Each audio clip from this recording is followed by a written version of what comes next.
ভারত থাকবে না, থাকবে না ভারত। 1971 সালে বাংলাদেশ পাকিস্তানকে যেই থেরাপি দিয়েছে, 2024 সালে স্বৈরাচারী শেখ হাসিনাকে হটানোর জন্য বাংলাদেশের ছাত্র জনতা যেই থেরাপি দিয়েছে, ঠিক একই থেরাপি যদি বাংলাদেশ ভারতকে দেয়, তাহলে থাকবে না ভারত। ভারত থাকবে না। আমি বলেছি না আজকে আমি কোনো চেঁচামেচি করবো না, কোনো চিৎকার করবো না। আমি আজ রেগে একটি শব্দ বলবো না।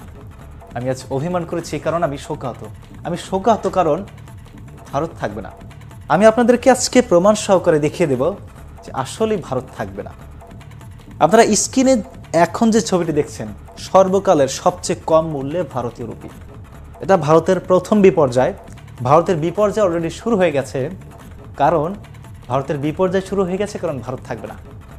স্ক্রিনে যেটি দেখতে পাচ্ছেন, সর্বকালের সবচেয়ে কম মূল্যে ভারতীয় মুদ্রা, ভারতীয় রুপির সর্বকালের সবচেয়ে কম মূল্যে। একই দিনে ভারত তিনটি হারের লজ্জার রেকর্ড করেছে। অস্ট্রেলিয়া পুরুষ ক্রিকেট দলের সাথে ভারত একই দিনে হেরেছে, অস্ট্রেলিয়া নারী ক্রিকেট দলের সাথে ভারত একই দিনে হেরেছে, এবং অনূর্ধ্ব-19 এশিয়া কাপে একই দিনে বাংলাদেশের কাছে ভারত হেরেছে। আমি এই জন্য বলেছি যে ভারত থাকবে না, কারণ ভারতের বিপর্যয় শুরু হয়ে গেছে।